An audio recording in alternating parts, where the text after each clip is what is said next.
there was something unique and very special about this place. This was about so much more than just football.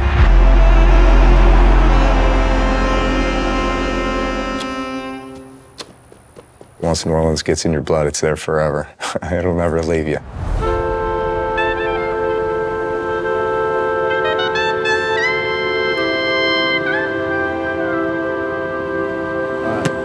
All right, here. Yeah, throw one more. You want to throw some? I'll coach him up on the run. All right. There you go. Hey, you got time. You got time. QB, you're the #1 progression. New Orleans taught me to not be afraid to take the difficult path. We always have to be on the lookout for those opportunities.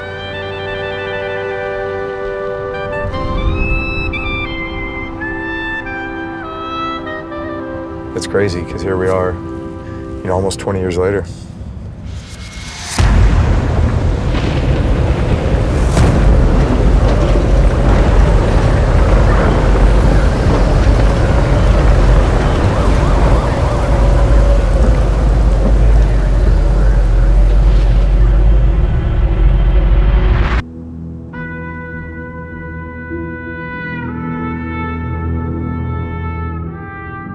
I don't mind telling people that I wasn't the same person after August 30th, 2005. I think that's the case for most New Orleanians. Everybody got hit in some way. If your home didn't flood, you were flooded, or you had to split up the family in order to have a place to live. You kind of get angry when people say something negative about New Orleans because it almost feels like it's being taken away from you. Your city being kind of wiped out, it's like you didn't exist. I mean, a lot of people died of broken hearts. It was a time that people were looking for hope, looking for something to unite around. It feels like down in New Orleans, and especially just in the South in general, like football is a big deal. It was rough right after Katrina because the team was trying to move and that was a slap in everybody's face. I mean, I know that sounds silly, but your team psychologically represents your city. When the football team came back, it validated everybody else is coming back. Yeah, as long as you're here, we're here. Everybody saw themselves in that team. And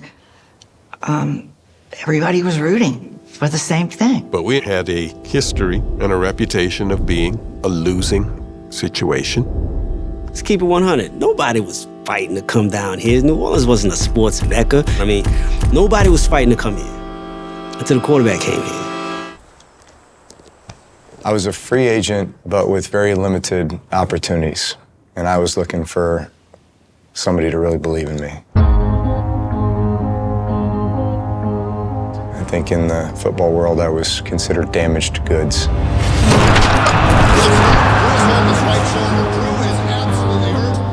I had dislocated my right throwing shoulder to the point where I wasn't sure if I'd ever be able to play football again. So the opportunities were limited, and my two suitors were Miami and New Orleans. Everything on paper said Miami was the place to go. And it wasn't until the drive on my visit to New Orleans where we turned the corner and I'm looking at my wife saying, "Are you seeing what I'm seeing?" New Orleans was still completely devastated, and they were trying to piece it together just like I was. Sean Payton wanted to show us that there were neighborhoods that, despite the devastation, were on their way back, places to raise a family. And on the way back, of course, there were roads that were closed. He was new to the area. There were detours. All of a sudden, we get lost in an area called Lakeview, where the first levee breach took place at the 17th Street Canal. And literally, water just came rushing over the levee and just wiped houses off of foundations. So here we are driving, and all of a sudden, the car stops. Our eyes go forward, and there's a tugboat sitting in the middle of the road. I think they were trying to show me the best of New Orleans and maybe hide some of the things that they thought might scare me away. I've always wondered why they did that. What did they expect to see? You know? Sean Payton tells me later that in his mind he was saying, I might as well drive him to Miami right now because there's no way he's coming here. I can understand why he would think that he wouldn't come here. I don't think I would have come. I mean, this was going to be a process, right? But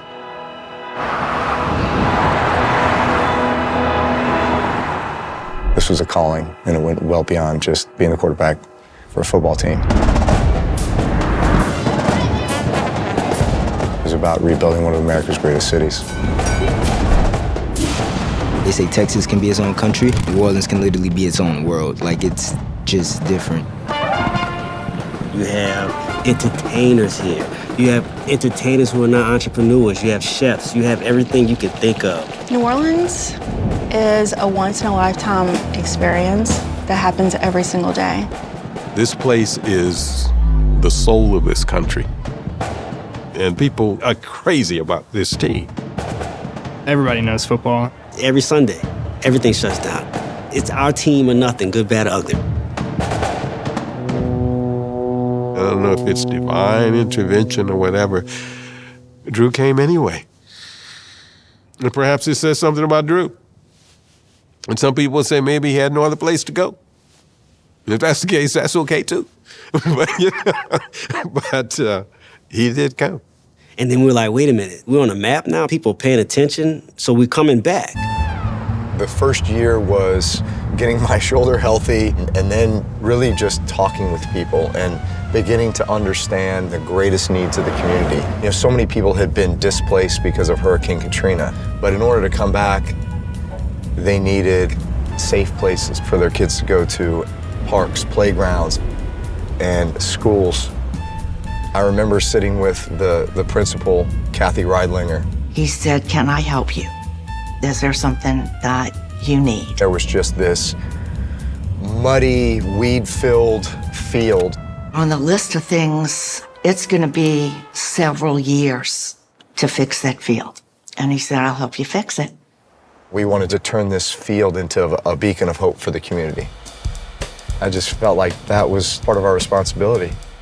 Growing up in a community, in a neighborhood that I did, we were able to bond over football and not go out in the streets and do, certain things like that.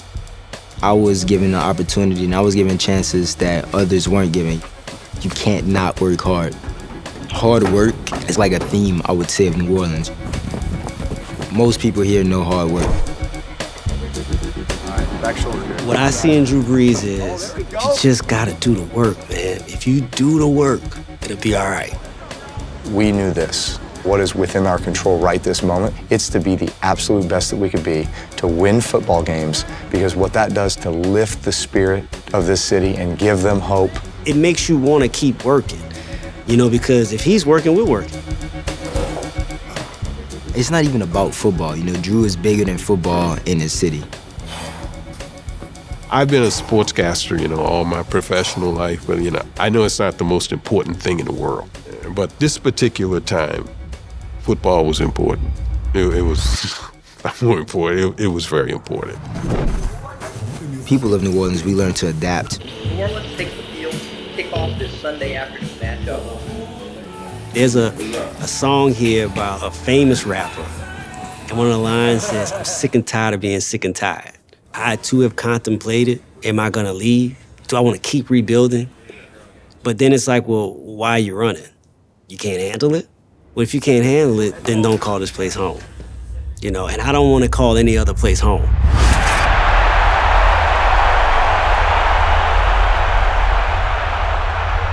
We had everybody believing in us. Everyone in this city was lifting us up. And once you feel like you've got it working in your favor, with each drive, with each moment, you're just getting stronger and stronger. And then you're unstoppable.